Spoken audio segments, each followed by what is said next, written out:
Avec au calamar, Didi B, mets-toi zo. Le Vieux-Tacle. BetClick, le sport partout, tout le temps.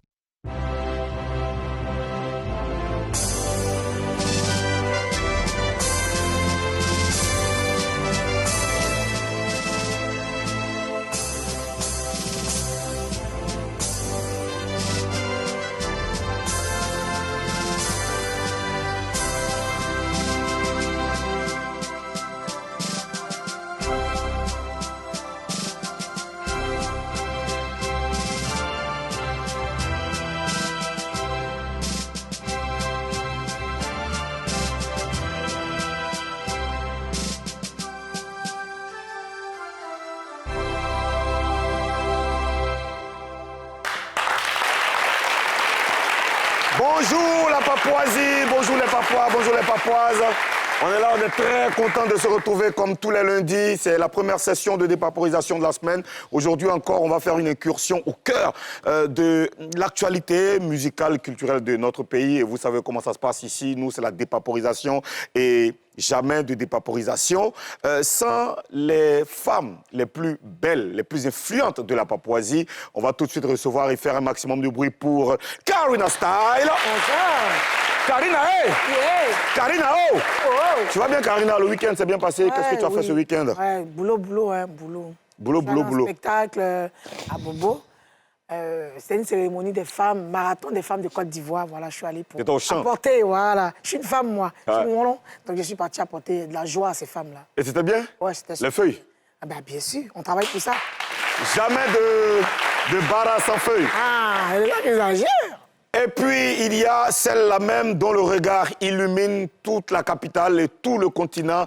Alors, on va tout de suite recevoir, faire un maximum de bruit pour elle. My Blanc. Le regard perçant. Bonjour, Mimi.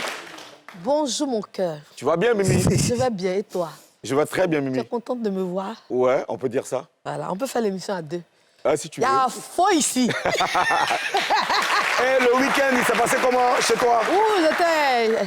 Il y a des amis qui ont décidé de me fêter. Fêter mon anniversaire, c'est que je ne voulais pas. Ils ont insisté. Et ça s'est bien passé. Bien sûr que tu voulais pas? Non, je ne voulais pas. Maman, la joie, quoi. Non, mais ça s'est bien passé. Merci à tous ceux qui ont effectué le déplacement. Merci. D'accord. Ben, nous, on n'y était pas, mais on était de cœur avec toi. Oui. Tu sais pourquoi on n'y était pas? Parce qu'il y a trop de roucas-cas dans le pays. J'ai reçu votre dépôt, c'est le plus essentiel. Ouais, c'est ça. En fait, on n'a même pas besoin de venir. Tant qu'on fait des faux Oui. qui te permettent de bien On va avoir. encore tout à l'heure. OK. Alors, Mimi, joyeux anniversaire encore une fois, hein, parce que c'est un an de plus. Et puis, c'est un âge de maturité. Oui. C'est un âge... C'est secret. Hein? Très bien. L'âge, là. Parce que 18 ans, quand même, c'est l'âge. C'est quelque chose de fort. Moi, je salue tous les Papouas qui nous suivent de partout. Oui, parce qu'on est là tous les jours, du lundi au vendredi, à 11h30, en direct sur NCI. Et voilà, on est là pour ça. Des Papouas sont avec nous aussi dans le studio. Eh bien, ils sont aussi contents d'être là. Voilà. D'ailleurs, vous le remarquez. Allez, tout de suite, l'image du jour. Kérosène a son label, hein, et NCI a été la première et la seule chaîne de télé à être conviée, et Showbuzz, bien sûr, la seule émission à assister à ce moment historique dans les projets. C'est un moment historique dans les projets de notre artiste Kérosène, et bien sûr, Mimi Blonde et Ivan de la Beret Team y était pour nous faire vivre l'ambiance qu'il y a eu, parce que bientôt il y aura la cérémonie officielle de lancement. Mais nous, on était là déjà pour la signature des premiers artistes ou de la première artiste du label K Records. Salut les Papouas, je sais que vous allez bien. Alors, nous sommes à K Records.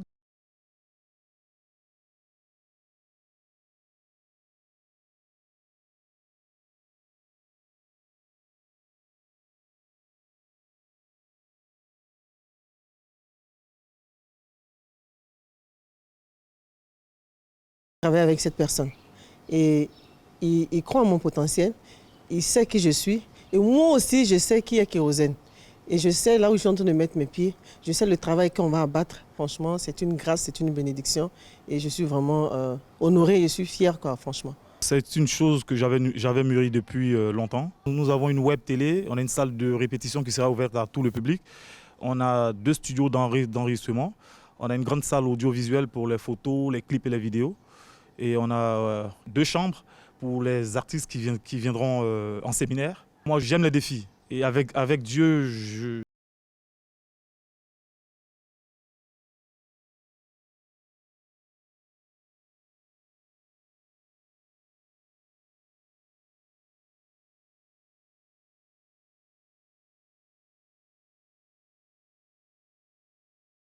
C'est une signature qui est salutaire parce que c'est une rencontre entre 2 artistes, 2 frères. Donc ce sont des énergies qui se retrouvent. Donc qu'est-ce qui va se faire? On va travailler. La première chose par laquelle on peut reconnaître un artiste, c'est son travail. Donc on va travailler et faire de telle sorte que ce retour-là soit totalement gagné. Il faut travailler, sans renoncer. Ce que je sais, c'est qu'on va travailler. Et le travail qu'on va faire, vous allez sentir ça. On dit, oh la maman, ton temps est passé. Il n'y a pas de temps qui passe. Tant qu'on vit et qu'on peut travailler, que Dieu nous donne la force, on framponne. Claire Bailly, pour moi, ce n'est pas mon artiste. Claire, c'est ma sœur. On va au-delà du business. Oui, Claire, c'est ma personne. Donc pour moi, faire partir de son retour, c'est un honneur pour moi.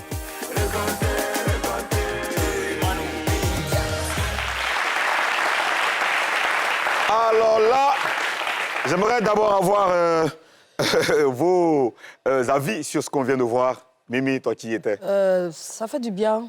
Ça m'a fait plaisir de voir des artistes comme ça se rassembler, surtout voir Kérosène sous une autre casquette. Ça m'a fait plaisir. Oui. D'accord. Karina?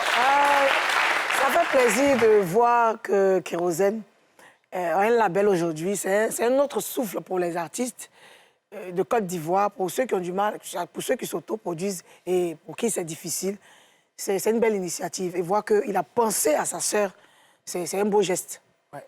Moi, ce qui m'a marqué dans l'élément qu'on vient de voir, c'est la dernière image. J'ai vu le premier producteur de Claire Bailly, Kanté Faro, qui était là. Et puis l'un des premiers collaborateurs de Claire Bailly, Ahmed Bataclan. Non, pas Bataclan. Boucantier. Ahmed Boucantier. Voilà, Ahmed Boucantier. Il y a longtemps, il est clair. Qui est là. En fait, ça veut dire que Kérosène a pensé à tout, a pensé à l'histoire de Claire Bailly. Parce qu'en vrai, il ne signe pas Claire Bailly, il signe une carrière, il signe toute une équipe, il signe toute une histoire. Voilà l'image, on peut mettre une pause là-dessus. Voilà. Ahmed Boucantier. Ahmed Boucantier, voilà, à côté de je ne sais pas, j'arrive pas à voir le visage de celui qui est derrière. Et à côté de Claire Bailly, il y a Rodrigue, qui est aussi un producteur, un très grand promoteur de spectacle.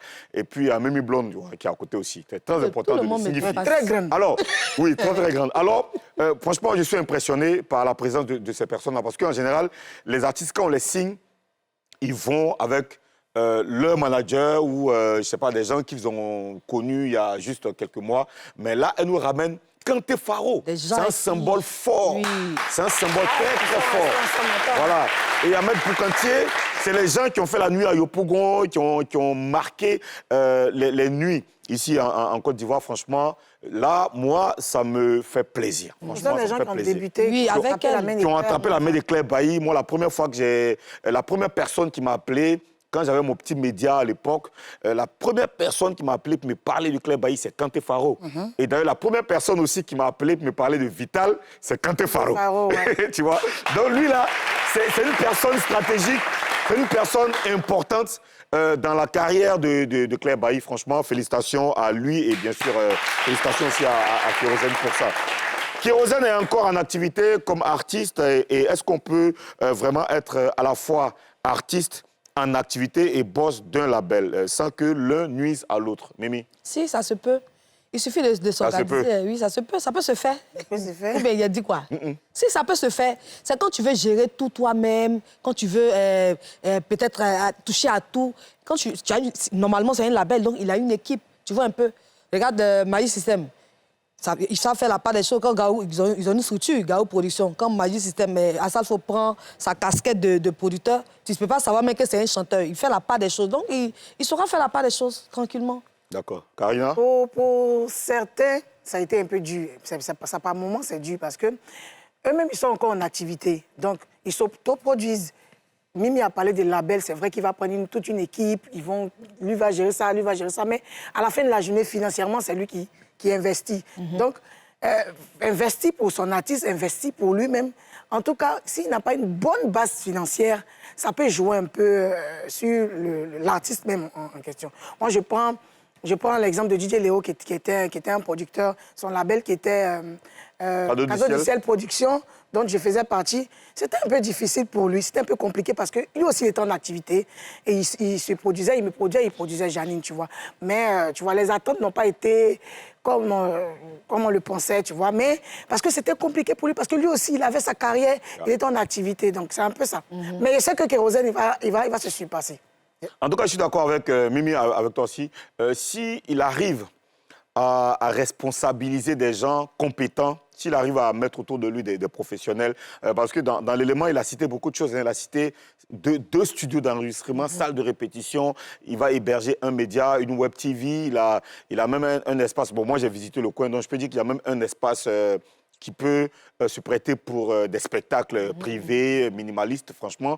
Si lui seul, il veut gérer tout ça en tant que responsable de chaque compartiment, il va taper poteau. Voilà, il va taper poteau. Mais je sais que Kérosène est très intelligent, il va responsabiliser, il va donner des...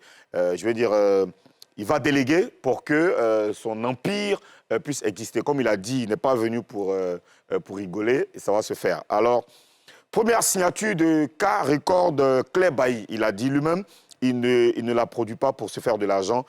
Est-ce que c'est judicieux de démarrer des activités de son label comme ça, en disant clairement qu'il le fait sans forcément vouloir se faire de l'argent? Karina? Oui, c'est possible. Après, Kérosène, il prend son exemple. Hein. Il prend la production Emma Dobré Prod qui a été là depuis le début. C'était un artiste qui avait fait les bouges du coupé décalé. Ils avaient fait une chanson qui avait pris et après, il ne se retrouvait plus. En tant que sa sœur, tu vois, en tant que sa sœur, elle a dit, je sais que tu as un talent, moi je ferme mes yeux et j'investis sur toi. Lui-même il le disait ça ici toujours. Emma investissait sur lui, mais n'attendait rien en retour. Mais aujourd'hui, on voit ce que ça donne. On voit ce que ça donne. Et il a même dit dans son interview que Claire, c'est sa sœur. Tu vois, Claire, c'est sa sœur. Et en plus d'être sa sœur, il connaît son potentiel. C'est pas un enfant, une femme douce pour se laver. Tu vois un peu, non? Il sait que Claire, il y a un potentiel. Et Claire, elle est consciente que même si Kérosène ne la produit pas pour de l'argent, que ça prend, que le travail est bien fait, elle pourra partager ce qu'elle gagne avec lui en retour. Parce que lui, il a fait avec le cœur, elle aussi, elle fera avec le cœur. Voilà. D'accord. Mimi, et toi? Oui, c'est vrai qu'il a dit qu'au-delà des finances, même Claire et sa sœur, Karine a parlé de ça, mais il y a aussi le fait que Claire Bailly ne soit pas n'importe quel artiste. Claire Bailly a quand même des années de carrière et l'a signé, fait la première signature de son label avec Claire Bailly, c'est fait parler de son label, c'est fait en quelque sorte la promotion de son label. Et le choix de Claire Bailly n'est pas un choix fait comme ça par hasard. Et je pense que ça va se faire. Ça va se le faire. Non, c'est faux. C'est faux. C'est faux, non? C'est faux. C'est qu'il a dit là. Côté là. C'est faux. Non, c'est faux. Pourquoi? Bamba, quoi. Tu as vu, toi, tu es parti là-bas, tu as vu investissement. Tu as vu piscine, la mis K-Record dans l'eau. Tu as vu studio, tu as vu... Non, mais attends. Hein? Plus de 500 millions d'investissements, tu ne peux pas dire que tu as investi encore des millions sur quelqu'un pour commencer ton activité. Puis tu dis, non, moi, c'est pas fait d'argent. C'est ma soeur. Ta soeur comment? Non, mais...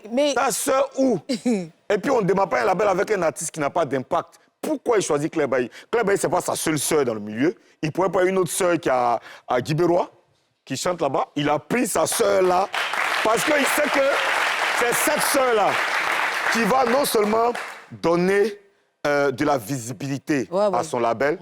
Quand on dit l'argent, là, ce n'est pas l'argent colo, cash. Visibilité amène l'argent. Visibilité amène promotion, visibilité sur son studio de répétition, son studio, deux studios d'enregistrement. Tu fais 2 studios d'enregistrement, tu commences un projet pour dire que tu n'as pas l'argent. Non, c'est faux. Et puis, Web TV, tout ça là, non, mon frère, c'est tellement, tu cherches. Sinon, étant là-bas, là, ça va, tout ce que tu dis, c'est vrai. Mais moi, tu sais que je savais faire le béret, mais mes oreilles. Oui. Il dit non, que lui, là, il va mettre le paquet sur Claire Bailly. Il n'est pas là pour s'amuser, Claire. Et puis, en fait, ça s'acheter là. Non, mais ça n'a rien à voir. Il ne va pas s'amuser avec lui. Ça n'a rien à voir l'image comment? aussi de sa soeur. Non, ça n'a rien à voir. Mais forcément... Non, mais il sait, en fait, c'est sa sœur. Il veut pas... Mesdames, moi, je vous parle en tant que... Il ne veut pas mettre le contrat de sa sœur, mais il sait que l'argent va sortir. Je vous parle en tant qu'un petit djoula. D'accord. OK? Mais comme on n'est pas Djoula, lui, il est bêté. Justement. Vous les bêtez là. Il est bêté et toi, tu es bêté, Karina. Oui. Toi, tu es bon. Oui. C'est la même chose, là. Je vous dis, en temps normal, et puis lui, là, il a un côté Djoula. Je vous dis ça. Il cherche là. C'est un secret, il vous donne. Son côté du là, c'est vrai. Oh non, il a un côté du là. Son plus au bas. Je sais pas. Moi, je te dis. Non, mais je veux te dire que. Madou, bien, c'est pas vrai. Oui, c'est Abou. Non, c'est pas c'est Dempsey, Adama. Voilà. Alors Mimi, toi qui nous as offert ce reportage, ce très, très beau reportage exclusif avec Ivan, bien sûr, de la BRCAM, dis-nous ce que Car-Record a en dehors de la production d'artistes. C'est vrai qu'il a cité un peu quelques. Tu vois, il a cité quelques acquis, mais est-ce que toi, tu peux nous dire encore plus? Ouais, en dehors de la production, il y a la salle de répétition. Tu as cité ça maintenant. Où est-ce qu'il a dit là, salle de répétition, studio et tout ça, mais est-ce qu'il n'y a pas autre chose? Bon, ou c'est tout? C'est tout ce qu'il a cité. Le fait que des artistes viennent comment on appelle ça? À la structure pour... Car-Record. Il y a des chambres là-bas, tout ça là. C'est des choses qui sont... Ah oui, il y a des chambres là-bas? Bien sûr, il dit qu'il y a des artistes... Voilà. Un média, non? Un média. Non, quand il dit héberger, c'est pas qu'il y a chambre. Il dit qu'il y a 2 chambres pour les artistes qui veulent venir, peut-être en séminaire, essayer de changer d'idée, se concentrer. Non, les artistes qui quittent dans d'autres pays pour venir enregistrer vite fait pour partir. Non, pas forcément aussi. Hein. Pas forcément. Si tu as envie de te retirer, te concentrer sur un projet, faire des trucs, tu viens. Bon, moi, j'aime me concentrer sur un projet ce week-end. On parlait d'hébergement de médias, on ne parle pas des parties dormir là-bas. Oui. Si, non. Il a dit une web, il a parlé de Web TV, oui. Maintenant, il t'a dit qu'il a dit, il y a une chambre là, il y a 2 chambres aussi. Non, ça, je sais. Ah, d'accord. Okay. Bon, en tout cas, moi, j'ai envie de réfléchir sur un truc là. Deux choses. Aller à la maison. Mais j'ai l'avenir des tout petits rêves là, on s'en réfléchit là-dessus. Alors, il y a une question que les gens se posent maintenant qu'il y a son label. Que Kérosène a son label Car-Record. Est-ce que Kérosène sera toujours produit par Emma Dobré Prod? Vous en pensez quoi? Moi, ça m'a fait bizarre. Oui, il lui a posé la question, il dit, bon, maintenant, là, tu as ton label, tu n'as plus besoin que quelqu'un te produise. Ah, il a dit que Emma, il dit, il est toujours à Emma Dobré Prod. C'est ce qu'il a dit. D'accord. Aujourd'hui, la relation de Emma et puis Kérosène, c'est une relation fraternelle, tu vois. Il le dit tous les jours. Emma, même si Emma n'investit plus dans sa carrière, elle reste sa productrice. Elle est signée partout dans ses chansons. À vie. À vie. En fait, une reconnaissance à vie, elle reste dans son... Elle fait partie de ces personnes. Donc, voilà. Mais je pense que le dire comme ça, c'est... Ça veut dire on ne doit pas être surpris aujourd'hui de voir le succès de Kérosène hein, parce qu'il est reconnaissant. Ouais. Et la reconnaissance, c'est l'un des piliers même de la foi. C'est que Dieu même aime les gens qui sont reconnaissants. Dieu aime la reconnaissance. Alors, mais la larme, s'il te plaît. C'est loin. On sent l'impact du week-end même dans la larme, quoi. Alors, depuis quelques semaines, on parle de la rivalité Claire Bailly-Vital. Mimi, Claire Bailly dit quoi par rapport à ça? Faut parler. Le Premier ministre lui a posé la question. Voilà ce qu'elle a répondu, on regarde. Récemment, Vital dit que tu as parlé de ton retour, mais on ne voit rien. Qu'est-ce que tu as envie de lui répondre? Rien du tout. Rien du tout? Rien du tout. Aïe! C'est lourd! Mais comment? Ben, tu penses quoi de ça? Mais elle n'a rien à dire. Comment ça? Elle a le droit de ne rien avoir à dire. Non, moi, je n'ai pas été satisfaite de ça. Toi, tu n'as rien à dire, tu veux parler forcé. Mais bon, quelqu'un dit que... Mais pourquoi elle n'a rien à dire? Parce qu'elle n'a rien à dire, elle est focus sur sa production. Toi, tu es d'accord avec ça? Je suis d'accord avec ce qu'elle pense. Elle pense rien. Non, moi, je suis pas d'accord. Toi, elle doit penser forcé. Non, oui, elle doit penser forcé. Mais nous, on devient quoi?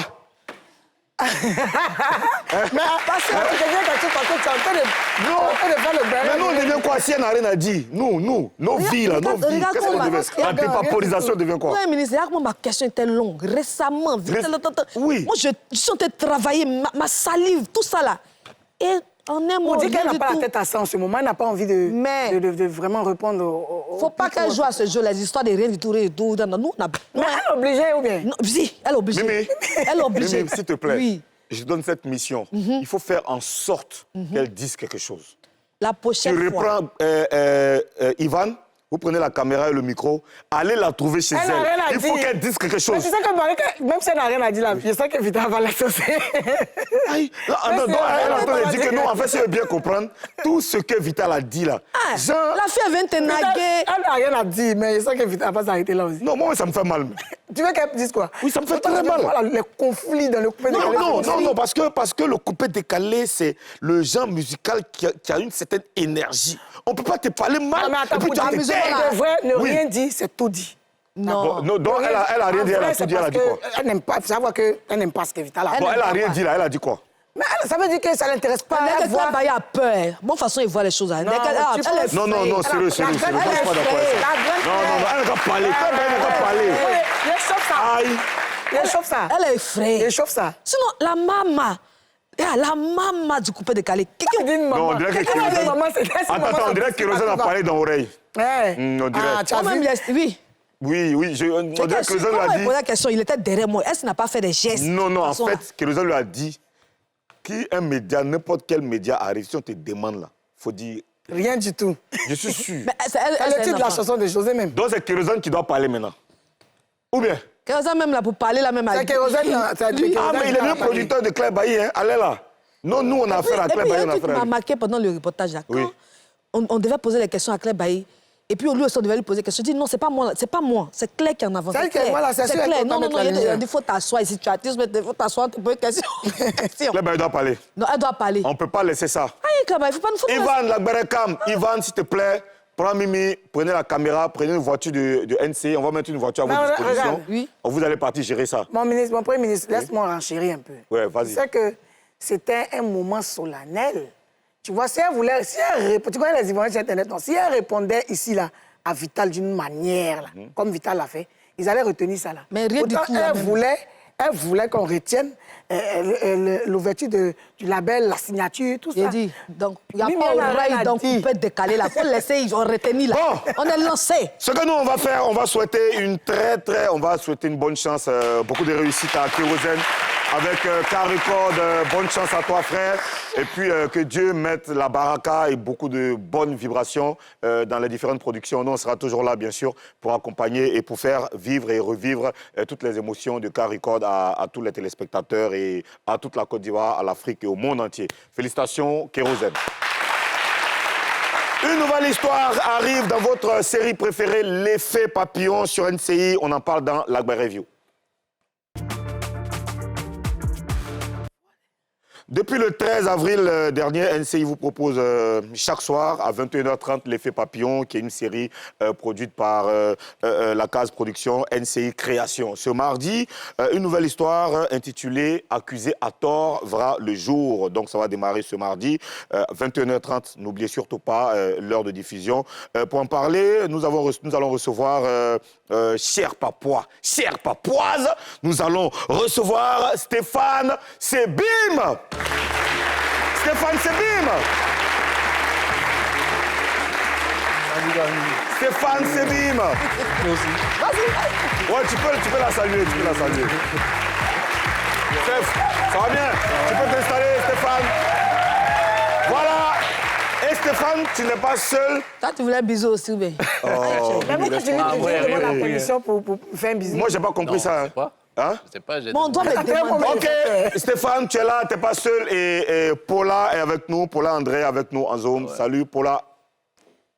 Coucou, salut. Paula, ça va bien? Ça va, mon frère, ça va et toi? Ouais, ça va. Tu es où là, Paula? Je suis quelque part. Non, ici, on dit tout, hein. D'accord. Papouasie, hein. Alors, Paula, ça se voit que tu es en pleine forme parce que tu as une très bonne mine, tu es très belle et on est content de te voir. Alors, à la veille de la diffusion de Accusé à tort, cette histoire donc de l'effet papillon, vous êtes impatient, stressé ou totalement indifférent. Vous vous sentez comment? Paula, je commence par toi. Bah, très impatiente parce que je signe mon grand retour sur la chaîne en tant qu'actrice, parce que ça fait quand même un moment que les gens ne m'ont pas vue. Donc, avec beaucoup d'appréhension, j'espère que les gens vont aimer tout simplement le projet et que, voilà, ce sera bien. Beaucoup d'appréhension. C'est un peu ou bien beaucoup? Beaucoup d'appréhension. Pourquoi beaucoup d'appréhension? Non, juste un peu, franchement, juste un peu, parce que voilà, le public me connaît déjà. Je pense que le public connaît un peu mes capacités, mais c'est vrai que vu qu'on ne m'a pas vu depuis un moment, je sais que les gens ont quand même pas mal d'attentes. Donc c'est pour ça que j'ai un peu d'appréhension, mais sinon ça va. Alors, Stéphane, et toi? Comment tu moi, te sens? Je me sens bien, je suis également impatient aussi parce qu'on attend toujours de voir ce qu'on a pu produire à la télé et voir aussi comment le public va réagir face à un peu stressé, beaucoup stressé ou pas du tout stressé? Pas stressé, mais bon, c'est ce que j'ai dit, j'attends de voir la réaction du public. Bon, je sais qu'ils vont encore... Tu es confiant, c'est ça? Mais est-ce En que fait, la réaction... habituellement, quand je fais des choses, le public me toujours en train de m'insulter un peu, tu vois, donc je m'attends. Ah bon, comment? Comment on t'insulte? Pourquoi? Non, c'est pas en mal, hein, c'est pas méchant, je veux dire dans le rôle. Ouais. Ah, ok. Ça veut dire que tu joues bien ton rôle, n'est-ce pas? On est dans les rôles, vraiment... Alors, quand vous avez reçu l'appel de NCI pour ce projet, quelles ont été vos premières réactions ou vous étiez juste enthousiaste? C'était quoi vos premières réactions, Stéphane? La première réaction, j'étais enthousiaste parce que j'étais en même temps sur l'autre aussi. Hein. J'étais en même temps sur Casse, en même temps sur Effet Papillon. Du coup, Casse, là. J'étais sur les deux en même temps. Ça m'a un peu fatigué. Mais tu as eu un peu d'appréhension quand t'appelais? Non. D'accord. Paula et toi? Quand on t'appelait, comment tu as réagi? Tu étais enthousiaste, enjaillé ou bien tu avais un peu d'appréhension? Non, ça fait toujours plaisir quand un producteur t'appelle pour son projet. Hein. Franchement, moi, ça m'a fait plaisir. Juste que je n'étais pas partante parce que j'étais un peu occupée à cette période-là. Mais c'est ma chaîne, NCI. Je ne peux rien refuser à ma chaîne. Donc, j'ai fait un peu le malin. Puis on m'a dit, mais non, viens. Et puis j'ai dit, OK, j'arrive. Alors, sans entrer dans les détails, expliquez-nous de quoi parle Accusé à tort. Alors, Accusé à tort, elle me regarde, c'est un peu... c'est elle l'actrice principale, voilà. Donc, c'est cette femme-là qui a souffert en amour, voilà, qui rencontre un autre homme qui est censé venir guérir ses blessures. Aïe, aïe. Voilà. Et voilà, cet homme-là va faire ce qu'il peut pour la rendre... heureuse. Est-ce que Paula a bon comportement dans le film, là, dans son rôle, là? Paula? Oui, franchement, je suis comme je suis dans la vraie vie. Voilà. Je suis une femme solaire qui ne veut que partager et distribuer de l'amour autour d'elle. Malheureusement, je suis tombée jusque-là sur des personnes qui n'ont pas voulu accepter mon amour. Je me suis cognée la tête plusieurs fois et puis j'ai trouvé un prince charmant. En tout cas, quand il s'est présenté à moi, je me suis dit, voilà, j'ai trouvé le bon. Maintenant, est-ce que j'ai eu raison? Est-ce que j'ai eu tort? Accusé à tort, quoi, on verra. Quel rôle chacun de vous joue concrètement dans cette histoire-là? Paula, c'est quoi, toi, ton rôle, précisément?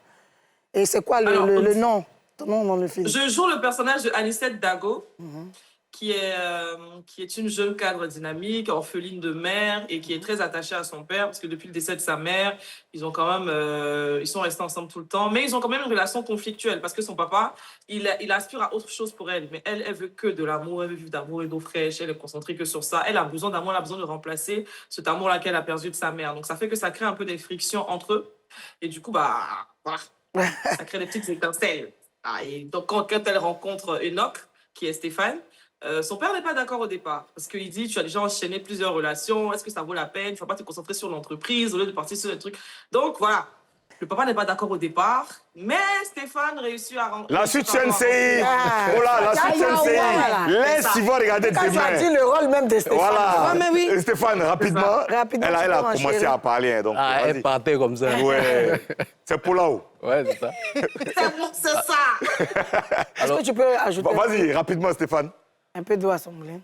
Voilà, c'est ça. Donc, l'histoire, c'est ce père-là qui n'est pas d'accord de l'homme que sa fille rencontre. Voilà, il n'est pas pour, mais bon, on va essayer de lui faire comprendre. Toi, Stéphane? Non, c'est Waidi. Paula. Le père, hein? Ou bien tu parles de... L'homme qu'elle a rencontré. L'homme qu'elle a rencontré, c'est toi? Dans le De toute façon, Paula, elle a déjà tout dit. Paula. Alors, je peux aussi, hein. C'est que je l'ai dit là, c'est même pas 10% de la série. Mais tu parles ça. Alors, Paula, attends, l'épisode 1. Paula, attends, je te pose une question. Tu vois, non, tu vas répondre bien, OK? Pour bien jouer ton personnage, tu as dû chercher très loin, tu as dû chercher au plus profond de toi-même pour que ça ne sonne pas faux. Comment tu t'y es pris? Comment tu t'y es préparé? Je pense que c'est un travail que font tous les acteurs un tout petit peu plus consciencieux, c'est d'épouser son personnage, de prendre le temps de lire l'histoire, de demander la psychologie de son personnage et de se l'accaparer tout simplement. À partir du moment où tu réussis à matcher avec ton personnage, tu réussis à sortir toutes les émotions qui te sont demandées sur le plateau. Donc moi, j'ai pris quelques jours, voire une semaine, si je ne dis pas de bêtises, pour essayer d'étudier mon personnage, pour relire le scénario. Parce que moi, ce que je fais, c'est que quand on me propose un rôle, je demande d'abord à voir le scénario pour savoir si c'est quelque chose qui m'intéresse ou pas. Donc, quand j'ai vu que c'était une histoire qui pouvait me parler, j'ai pris le temps de lire le personnage, de comprendre vraiment la psychologie de Anicette Dago, qui est le personnage en l'occurrence. Et puis voilà, dès que les étoiles sont alignées, que tout s'est emboîté là, c'est bon, quand j'arrive sur le plateau, je suis plus Paula, je suis Anicette Dago. Yes. Mimi?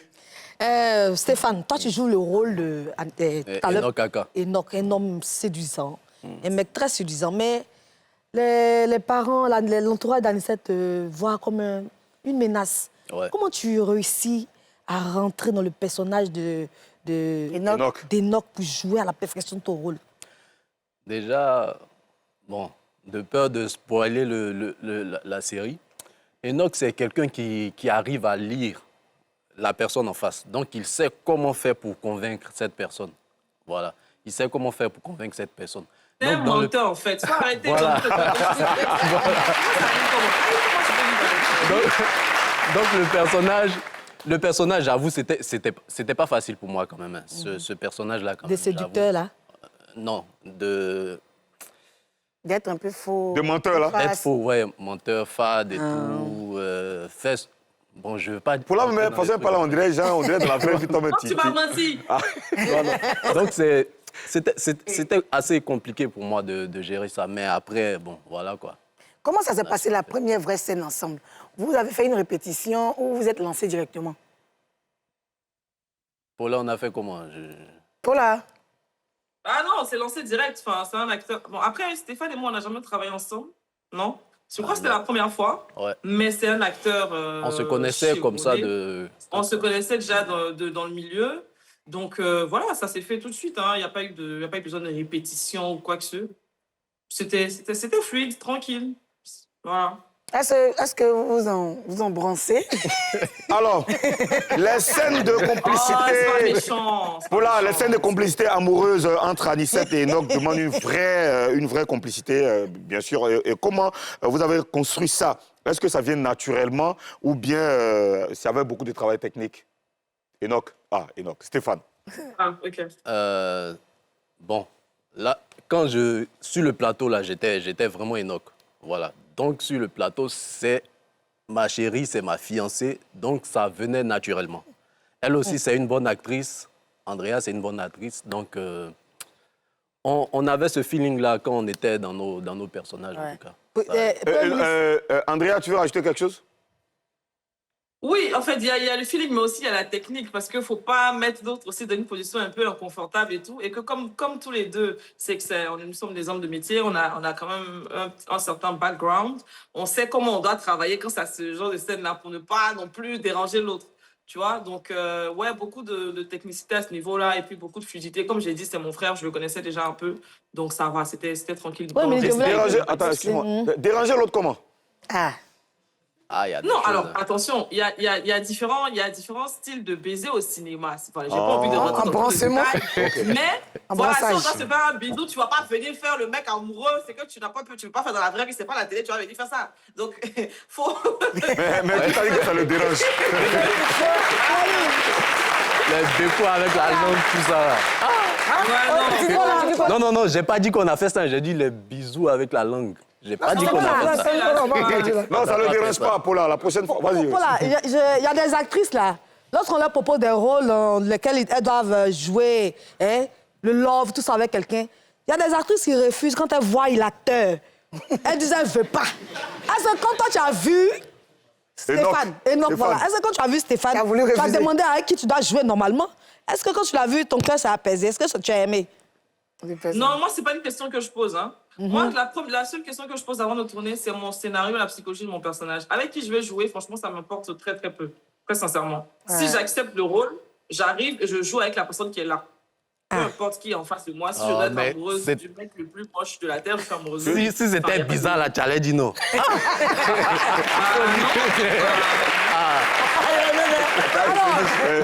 Quelle est la scène? On me connaît dans le milieu. Moi, j'ai pas ce truc-là. Hein. Moi, c'est que si je peux demander, c'est si je suis amie avec quelqu'un. Ah ouais. Là, je peux demander. Si je sais que j'ai une meilleure amie dans le projet, je vais demander parce qu'on se connaît dans le milieu, là, les filles, parfois c'est un peu compliqué, tu sais pas trop. Donc là, je vais demander pour m'assurer que j'ai jamais entendu mon nom dans la bouche de la personne ou bien que je suis, voilà, c'est peut-être ça. Mais même si il y a eu un antécédent avec cette personne-là, je ne serai pas là à dire parce que j'ai eu un antécédent avec cette personne, je ne vais pas travailler avec elle. Non, moi, j'ai pas ce truc-là. Hein. On a compris, Paula. On a compris, Paula. Il a dit. Mais non, je tiens à ça. On a compris, Paula. Quelle est la scène qui vous a le plus marqué dans Accusé à tort et pourquoi? La toute dernière scène.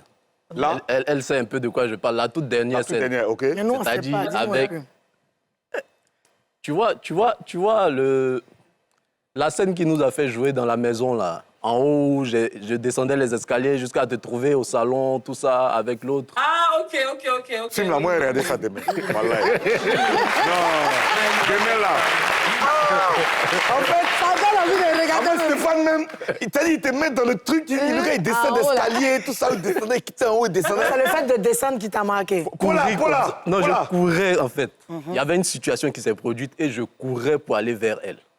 Mais elle a fait quelque chose à la fin là qui renverse en Laisse, regarde ça demain. Voilà. Quelle est la scène qui, toi, t'a le plus marqué? La scène qui m'a le plus marqué, je pense que c'était une scène où je devais sortir beaucoup d'émotions.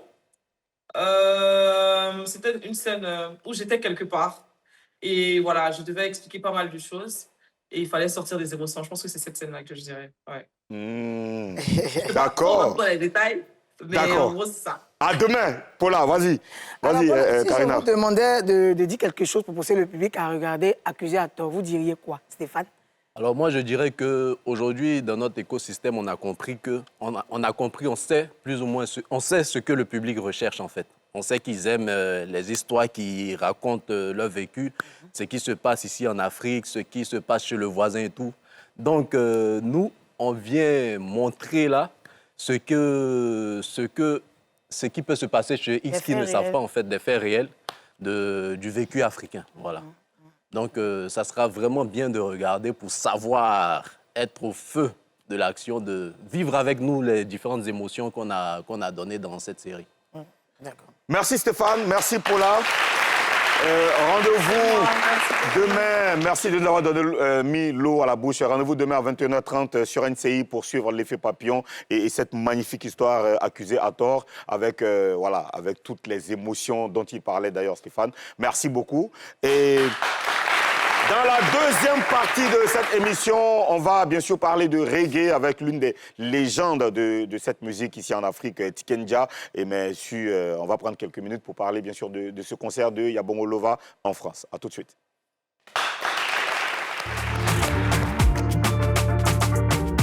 Avec Okalamar, Didi B, mets-toi Zo. Le vieux tacle. BetClick, le sport partout, tout le temps. Nous sommes de retour après cette magnifique histoire qu'on a racontée et qu'on va regarder demain à 21h30 sur NCI. L'histoire, c'est Accusé à tort dans votre série L'Effet Papillon, produite par... vous attendez à quoi? Produite par NCI. Oui, produit par NCI Création. Mais vous attendez à quoi? Du lourd, comme d'habitude. Jean quoi? Je m'attends à du loup et c'est toujours du loup sur et du love, de l'amour à revendre. Et puis des comment on appelle, des conseils aussi. Ouais. Et la trahison de la part des hommes, comme toujours. Ouais, on a compris. Oui. Alors, OK. Allez, tout de suite, on y va pour CNews. Ce week-end, Yabongo Lova était en concert à La Cigale en France. On a un extrait pour vous.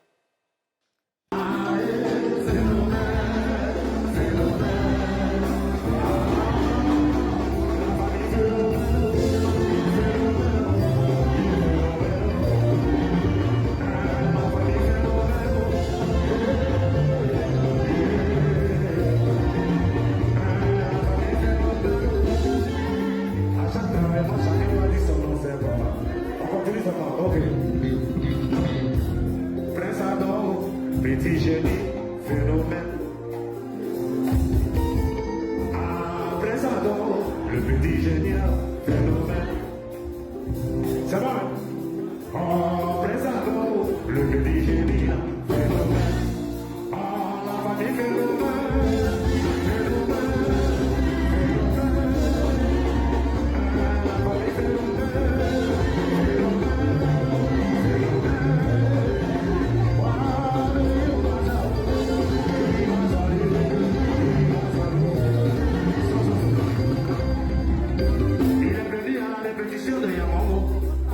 Il a regardé mon téléphone jusqu'à et puis il me dit, mon Dieu, toi le grand artiste, c'est quel pendant que tu es comme ça. Je lui ai dit, j'approche ma main où mon ami arrive. J'approche mon ami où ma main arrive. Il dit, bon, il n'y a pas de problème. Moi, je te donne le iPhone 17 dernier prix. Après, c'est un peu pour lui. Présentement, le petit génie.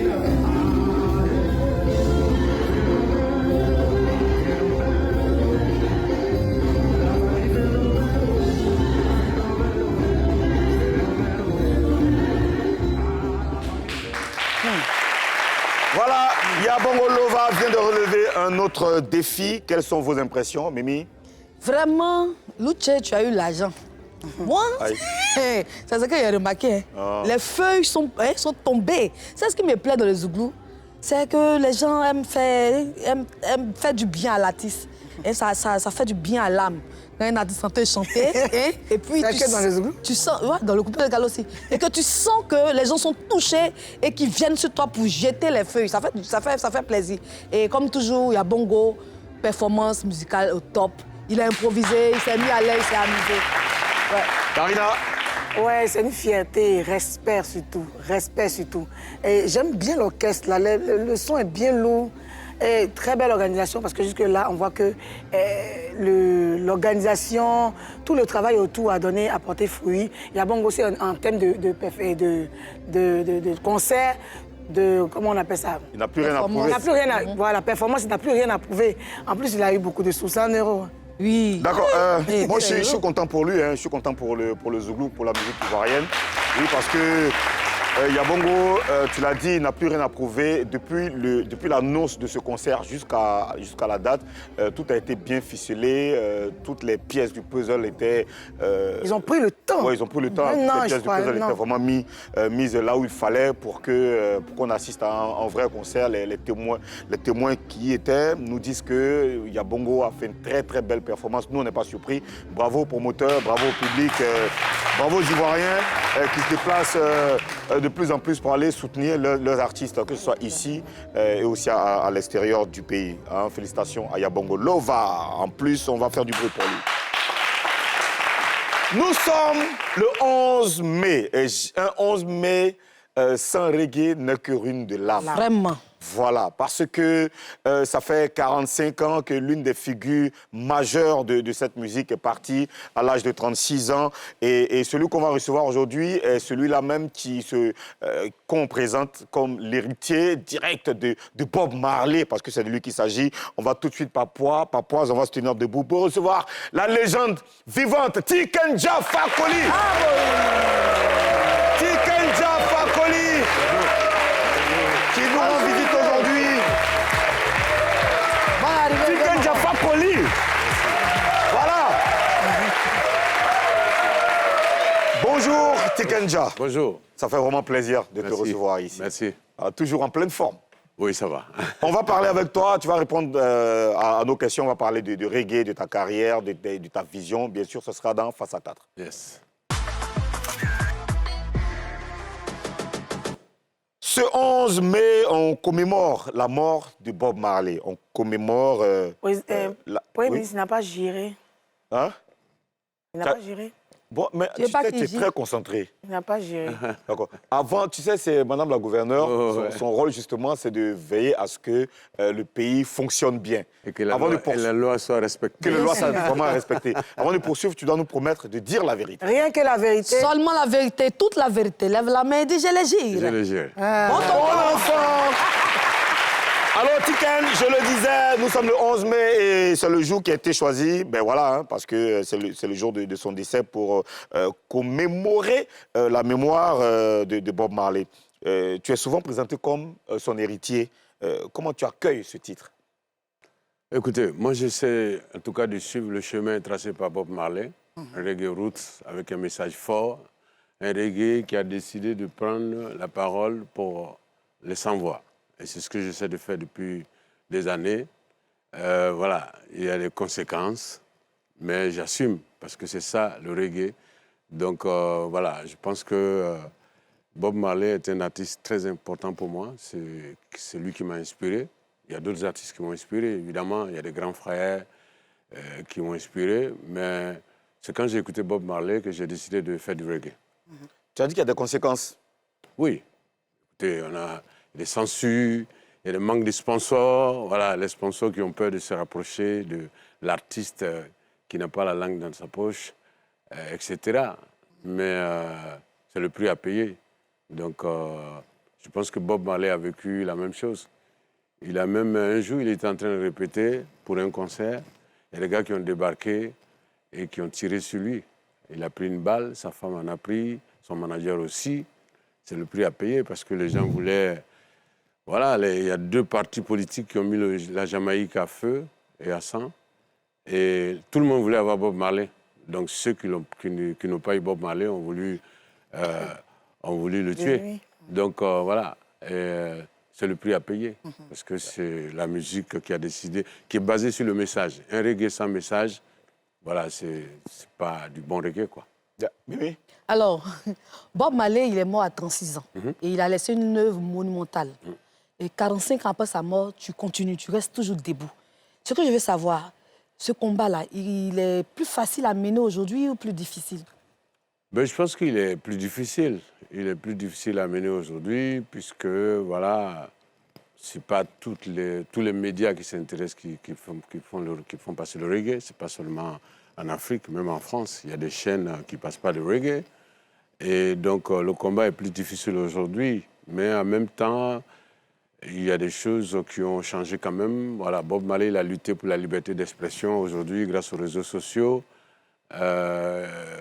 Les gens peuvent s'exprimer, donc il y a des choses qui ont évolué, il y a des choses qui n'ont pas évolué, mais le reggae doit continuer le combat pour la justice et l'égalité. Alors, le 19 février, tu as écrit sur Facebook, tu as dit ceci. Le reggae, la musique la plus puissante d'Afrique de l'Ouest. Il éveille les consciences et fait bouger les mentalités. Il dérange les forts et défend les faibles. C'est une conviction ou c'est une réponse à ceux qui réduisent le reggae à une musique des festivals? Ben, je pense que c'est une manière de répondre à ceux qui ne connaissent pas, qui veulent négliger l'importance du reggae. C'est qu'on veuille ou pas, même dans ce pays, en Côte d'Ivoire, le reggae a contribué au combat pour la liberté d'expression et la démocratie.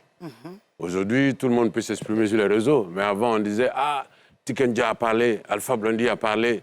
Voilà, donc ce sont les artistes reggae qui prenaient position pour le peuple dans ce pays et en Afrique en général. Lucky Dubé a beaucoup fait contre l'apartheid en Afrique du Sud. Bob Marley, le message de Bob Marley est passé un peu partout dans le monde. Universel. La première fois qu'on a entendu parler dans une chanson d'unité africaine, ça vient de Africa Unite, de Bob Marley. Donc le reggae est une musique... vous savez, quand tu vas au village, il y a des musiques de réjouissance. Et puis, il y a des musiques qu'on joue les jours voilà, précises pour faire passer un message. Et donc, je pense que le reggae fait partie de ce genre de musique. Je le dis tout en respectant les autres musiques. Je sais que voilà, c'est l'inspiration, elle vient de Dieu. Et puis, tout le monde fait des efforts, quelle que soit la musique qu'on fait. Mais pour moi, le reggae est spécial. Et c'est pourquoi je l'ai choisi. Alors, dans un environnement musical dominé par le rap ivoire, le coupé-décalé et le zouglou, est-ce que le reggae engagé a encore une vraie emprise sur les jeunes d'aujourd'hui? Non, pas vraiment. Pas vraiment, parce que, évidemment, les jeunes préfèrent danser, tout le monde préfère danser. Et voilà, la musique consciente, elle n'est pas écoutée comme avant. Et tout le monde préfère la facilité, les trucs. Donc, du coup, c'est pas facile pour le reggae, mais on est là, on a notre place. Et je pense que le public nous respecte, que ce soit ici ou ailleurs. Donc, c'est pas évident aujourd'hui, mais le reggae est quand même là. La preuve, les reggaemans font partie des artistes les plus connus dans le monde. Donc, ça veut dire que le reggae a encore sa place. Parlant de messages, est-ce que les jeunes écoutent? Est-ce qu'ils vous écoutent vraiment? Moi, j'espère qu'ils vont écouter. Ils vont écouter parce que nous, on a dit des choses qui sont arrivées. Hein. Voilà, on a dit quand nous, on chante, c'est pas pour amuser, c'est pas pour seulement pour la fête. Quand tu dis j'espère, ça veut dire que jusqu'aujourd'hui, ils ne vous écoutent pas? Bon, je pense qu'il y a une génération qui n'écoute pas forcément le message. Peut-être qu'ils écoutent la musique, mais qui n'écoutent pas forcément le message. Et moi, je souhaite que ces jeunes-là, ils peuvent danser sur les autres musiques, mais quand ils écoutent le reggae, ils doivent se demander qu'est-ce que Ismaël Isaac dit dans telle chanson, le vrai fond du message. Je pense que c'est une musique qui est là pour éveiller les consciences. Parce que les politiques, ils endorment et puis nous, on réveille. Est-ce que la Côte d'Ivoire est toujours, est-ce que Abidjan est toujours la 3e capitale du reggae mondial? Moi, je dis que c'est la 2e capitale du reggae. La 2e? Oui. Parce que... On est passé avant Londres? Non.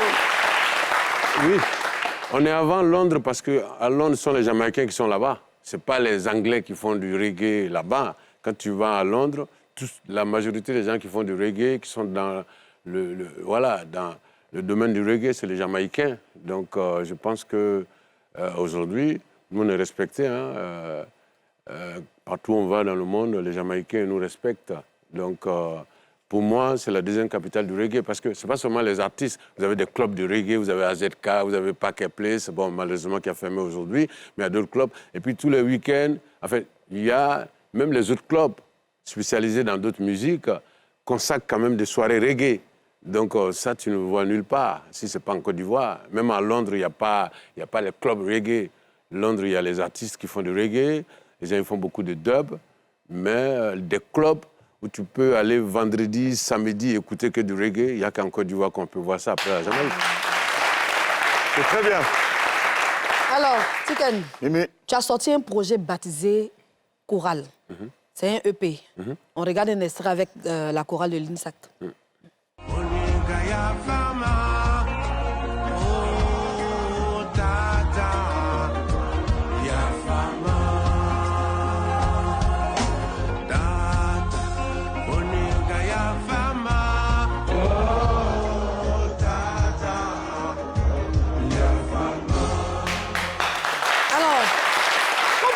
Projet-là, cette idée?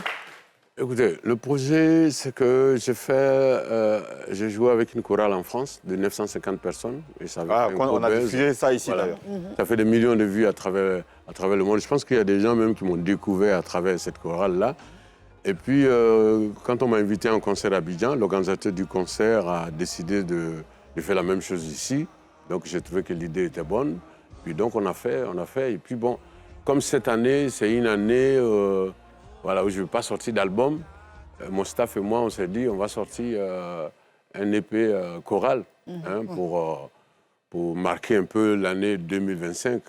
Même si, il n'y a pas beaucoup de concerts cette année. Cette année, j'ai que 20 concerts, 10 en Amérique latine. Ça, c'est pas beaucoup. Tu n'as que 20 concerts. Ouais, que 20 concerts. Il y a 10 concerts en Amérique latine et 10 concerts en Europe. Cette année, plus les concerts qui vont tomber en Afrique. Mais en même temps, c'est fait pour que je puisse avoir un peu de temps pour préparer l'album. Donc, je suis au stade de la maquette en ce moment. Donc, il y a un album de 12 titres qui va sortir en 2027. Et puis, il y a une grosse tournée qui va suivre. Ouais. Mais en fait, Tiken, quand tu parles de 20 concerts, je sais que j'ai parlé avec toi l'année dernière, tu me disais personnellement que cette année, tu ne vas plus faire de concerts. Est-ce que 20 concerts, c'est une manière pour toi, pour gens, à main levée, c'est rien? Là, vous savez, j'ai enchaîné 2 albums, 2023-2024. L'album de 2023 s'appelait Braquage de pouvoir. J'ai fait 92 concerts avec cet album. Wow. Oui. Et, en un an? Oui, en un an, ouais. Wow. Et puis...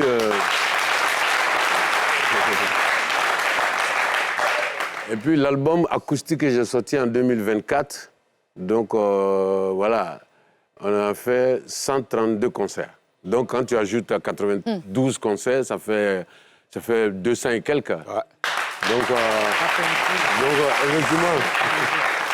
effectivement, quand on fait 20 concerts, on se dit, bon, c'est les vacances un peu, quoi. Bon, je le dis modestement. Hein. Mais Tiken, je sais qu'il y a des jeunes artistes qui regardent, qui se demandent, mais comment on fait pour faire autant de concerts? Est-ce que c'est parce qu'on est trop dangereux chanteur ou bien on a, je ne sais pas, comment on fait? Bon, on a un staff autour. J'ai un staff qui travaille et qui cherche des dates. Et puis, il y a mon aura, il y a mon nom. Voilà. Et donc, en fait, dès qu'on sort les albums, il y a un tourneur. Parce qu'autour d'un artiste, il y a un tourneur, donc qui organise les tournées, les concerts. Il y a un éditeur, il y a une maison de disques et puis il y a un manager. Donc, c'est dès que moi, je fais mon travail, je sors les albums, je crée les chansons, on enregistre, et puis après, tout le monde se met au boulot. Les gens, dès qu'on annonce la sortie de l'album, les dates de concert, il y a un numéro ou un email, donc les gens, ils appellent pour dire on a besoin de Tiken Jah en Hongrie, on a besoin de Tiken Jah au Brésil, on a besoin de lui ici, c'est comme ça que ça fonctionne. Tiken, moi, je suis convaincu que les gens aiment te voir sur scène, donc on t'invite partout. Mais après, tu n'as pas 15 ans. Hein? Comment est-ce que tu fais pour tenir toutes ces dates? Mais c'est la discipline. Parce que sur scène aussi, on voit la performance que tu fais. Ouais, je fais du sport. Et puis j'essaie de... Un peu comme Mimi. Oui, voilà. Je fais du sport aussi. Non, c'est bien. C'est très bien. C'est bien. Oui. Voilà. Je fais du sport et puis j'essaie d'être un peu discipliné. Et puis, il y a les conditions qui sont mises en place. Tu vois, moi, je voyage dans une chambre, par exemple. Voilà. Comment Non, il y a un bus. On a un bus. Voilà, on appelle ça le tourbus. Moi, j'ai une chambre avec un lit de 3 places, télé, frigo, un petit salon. Donc, quand on finit de jouer ici aujourd'hui et que je fais mes étirements, enfin, je prends ma douche, je monte dans le bus, après avoir reçu les fans, mais je dors, je me réveille à Boaké, ou bien je me réveille à Odiéné. C'est repose. Je dors comme, voilà, quand je me réveille, je suis... donc, les conditions sont mises en place pour que je ne sois pas épuisé. Et puis, le sport aussi. Quand j'arrive, par exemple, à Toulouse, alors, avant d'arriver à Toulouse, mon manager a déjà repéré la salle de sport la plus proche. Donc, quand j'arrive, je dors jusqu'à... On ne me réveille pas, hein, sauf s'il y a une interview. Je dors jusqu'à... Et puis quand je me réveille, la première des choses, il y a une voiture qui vient me chercher, qui m'amène en salle de sport. Je fais 1h30 de sport. Ensuite, je mange, je fais la sieste. Et puis, on vient me chercher. Et puis, bon, on a la chance, la grâce de Dieu. C'est que les soucis de... Est-ce qu'il y a du monde? Est-ce que les gens sont là? Voilà, les 132 concerts que j'ai faits, il y a à peu près 128 qui étaient complets avant le jour. Donc, le souci de est-ce que les gens sont venus? Est-ce que les tickets sont finis? Bon, en tout cas, actuellement, là, ce souci-là, on ne l'a pas. Donc, ça fait qu'on est tranquille. Bon, Tiken, franchement, on souhaite la même chose à tous ces artistes qui travaillent, qui rêvent d'être à ce niveau-là. Discipline, repos, sport. Discipline, repos, sport. C'est-à-dire que tu n'as pas allé en boîte, boire bière ou champagne jusqu'à matin et puis on te dit viens à l'émission, tu as dit que non, j'étais hier en boîte là-bas. Tiken Jah, en fait, il faut qu'on le dise. Tu es ici depuis 10h30. Respect. Tu vois, tu es ici depuis 10h30. Parce qu'il y a certains artistes, c'est le cas de le dire, qui ont émission, qui viennent en retard simplement parce qu'ils n'ont pas été organisés, parce que la nuit, ils sont allés en boîte, même pas pour des raisons forcément nécessaires, juste pour aller boire. Pas pour des raisons professionnelles, juste pour aller boire. Faites attention, vous voyez, Tiken Jah, c'est un exemple à suivre. Discipline, repos, sport. Voilà. Showbuzz, LCI, pub. Voilà. Avec Okalamar, Didi B, mets-toi Zo. Le vilain tacle. BetClick, le sport partout, tout le temps. Nous sommes de retour, on est toujours avec Tiken Jah. En février 2026, tu as sorti Rastaman à chant avec Empress Sativa. Empress Sativa et Paolo Baldini. C'est quoi la logique derrière cette collaboration? Écoutez, c'est une chanteuse que je n'ai jamais rencontrée. Donc,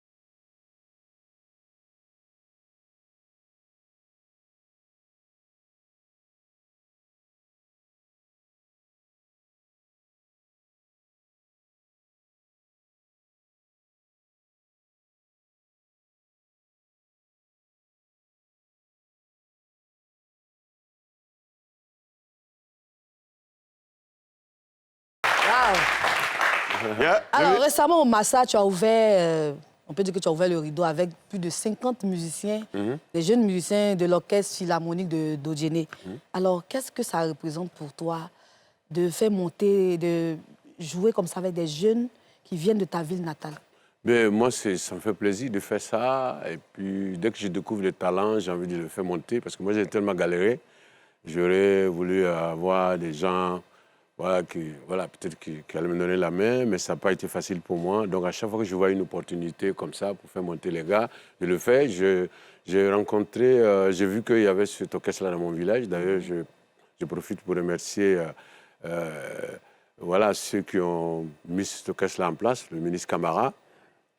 Et donc, je lui ai dit que j'aimerais faire un truc avec les enfants. Donc, quand on m'a invité pour le Massa, c'est moi qui ai proposé, et puis j'ai demandé à jouer avec eux. Je suis allé à Odjéné, répéter avec eux. Et puis bon, ils sont venus, ils ont assuré. Moi, je pense que ce n'est qu'un début. Ce n'est qu'un début, on va faire d'autres concerts. Peut-être qu'on... Voilà. Alors, ton Massa a été aussi marqué par cette scène où on te voit refouler une femme et tout. Avec le temps, comment tu juges cette action que beaucoup n'ont pas aimée, n'ont pas appréciée? Écoutez, je voulais profiter d'abord pour m'excuser auprès de cette dame. Voilà. C'est que pour moi, le reggae, c'est spécial. Le reggae est en mission. Et donc, le reggae ne doit pas être griotisé. C'est-à-dire que quand le reggaeman est sur scène, venir donner de l'argent, comme on a vu l'image tout à l'heure du concert Zouglou à Paris, pour moi... En tout cas, moi, je n'accepte pas. Moi, je n'aime pas. Ce n'est pas parce que je n'ai pas besoin d'argent. Mais pour moi, le reggae ne doit pas faire ça. On ne doit pas faire ça au cours d'un concert reggae. Parce que ce qui se passe, c'est que celui qui vient donner l'argent, il vient donner l'argent à l'artiste pour son travail, mais il vient se montrer aussi.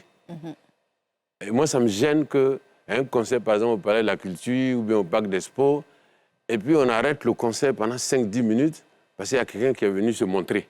Quelqu'un qui est venu donner l'argent. Parce que fait croire qu'il valorise l'artiste, mais il vient se valoriser. Il vient lui voler la vedette. Oui, c'est ça. Il vient lui voler la vedette. Et pour moi, un concert de reggae, c'est pas possible, quoi. Est-ce que tu as pu rencontrer cette dame après? J'ai rencontré la dame, elle est venue me voir dans les loges. Et je me suis excusé auprès d'elle. Et puis, elle m'a dit, non, c'est pas grave. Je voulais te parler de mon association. Je m'occupe des veuves. J'ai dit, bon, madame, voilà, moi, je suis sur scène, je suis en mission. Donc, pour faire passer des messages très importants, je ne veux pas interrompre ça pour discuter avec toi, avec vous. Donc, du coup... mais franchement, je voulais profiter pour dire aux Ivoiriens que quand moi, je suis sur scène, franchement, je ne veux pas que quelqu'un monte. Ça ne m'intéresse pas du tout. Et donc, ça ne m'intéresse pas. Si tu aimes mon travail... Mais tu peux venir me trouver à la maison et tu dis, bon, Tiken, vraiment, j'ai grandi avec ta musique m'a fait beaucoup de bien, je suis venu... Ou bien dans les loges. Voilà, ou bien dans les loges, bon, je suis venu, vraiment, je vais te faire un cadeau. Voilà on ne peut pas refuser le cadeau. Voilà, on ne peut pas refuser le cadeau parce que, voilà, ça serait être... Non, c'est pas bien, il faut toujours accepter. C'est pas cool. Ouais. Mais venir interrompre. Je pense que les Ivoiriens même souffrent de ça, hein, les spectateurs, quand ils vont voir le concert d'un artiste et qui sont là, ils attendent que, parce qu'il y a un gars qui est venu se montrer, il est venu montrer à la nation que lui, il a l'argent, ou bien il est un grand type, etc. Moi, c'est des choses qui ne m'intéressent pas et je veux que ça soit clair. OK. Alors, Tiken, tu es une figure majeure du reggae africain. Pourquoi tu pourrais lancer un label et puis aider les jeunes, les signer? Pourquoi depuis, ce n'est pas encore fait? Mais moi, j'ai un label qui s'appelle Fakoli Production. Vous voulez que je vous dise les jeunes que j'ai aidés? Oui. Que les gens que j'ai aidés? C'est moi qui ai produit le dernier album de Beta Simon. Wow, un Ivoirien. Le dernier? Le dernier. Je veux dire, peut-être l'album en tout cas, parce qu'il est maintenant en Espagne. D'ailleurs, je voulais profiter pour lui présenter les condoléances parce qu'il vient de perdre sa maman. Donc, ce n'est pas le dernier, mais j'ai produit un album de Beta Simon en France. Je l'ai pris, on est parti en tournée ensemble, tout ça. Au niveau de la Guinée, vous connaissez Takana Zion. Takana Zion est venu, il était dans un coin à Bamako qu'on appelait Lassa. Et j'ai écouté sa maquette, j'ai dit, mais qu'est-ce qu'il fait là-bas? C'est un talent fou. Je l'ai pris chez moi, il avait 18 ans, il est parti, il avait 21 ans. Et donc aujourd'hui, j'ai produit un album, finalement, qu'il n'a pas sorti parce qu'il a préféré travailler avec un autre producteur après. Donc, mais c'est moi qui ai révélé Takana Zion au monde. Et au Burkina Faso, il y a un artiste qui s'appelle Javerity. Javerity, j'ai produit un album de Javerity aussi. Je l'ai amené en France, on a fait une tournée ensemble. Il y a un autre artiste burkinabé qui s'appelle Jakassa. Bon, écoute, voilà,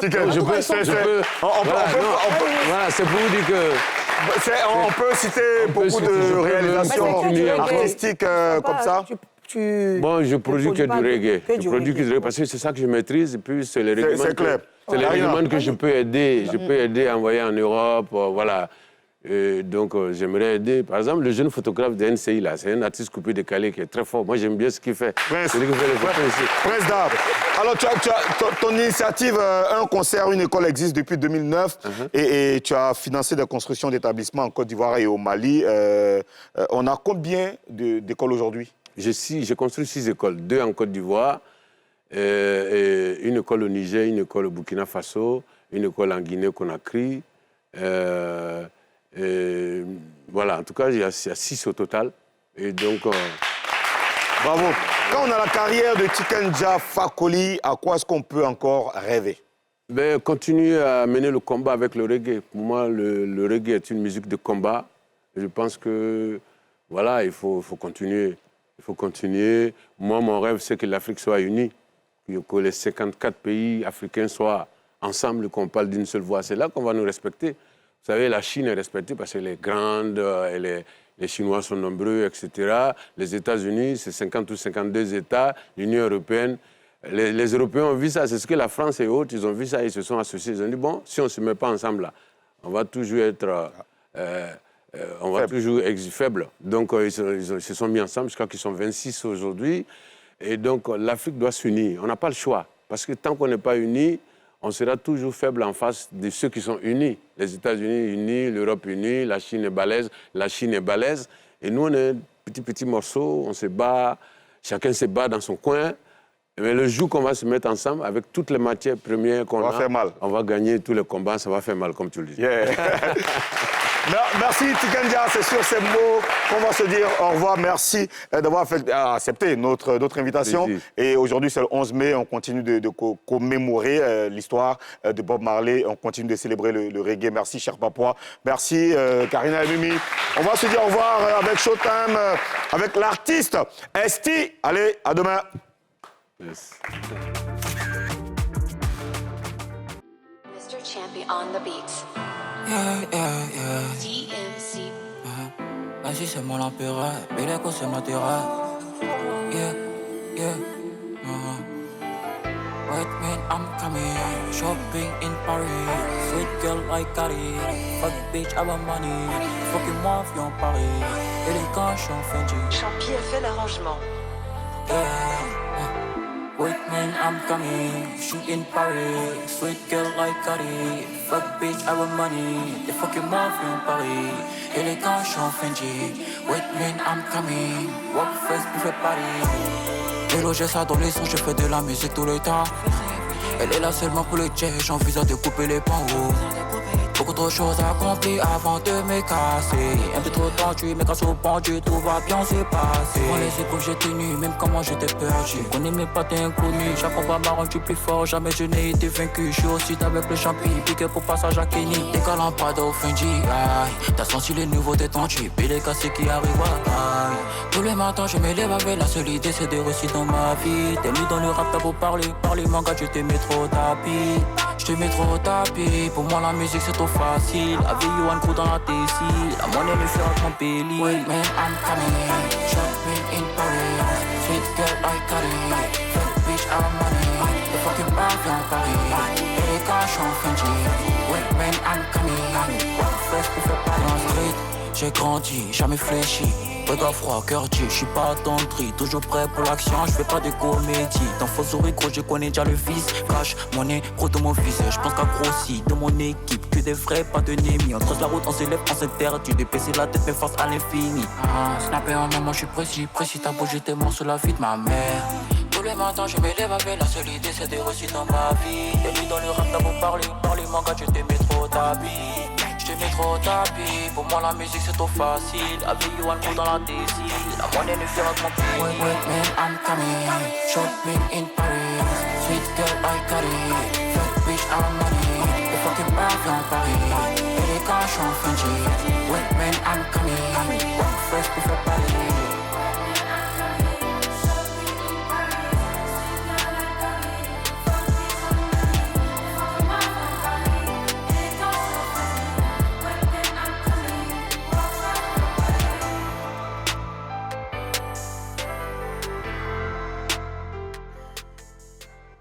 Avec Au Calamar, Didi B, mets-toi Zo.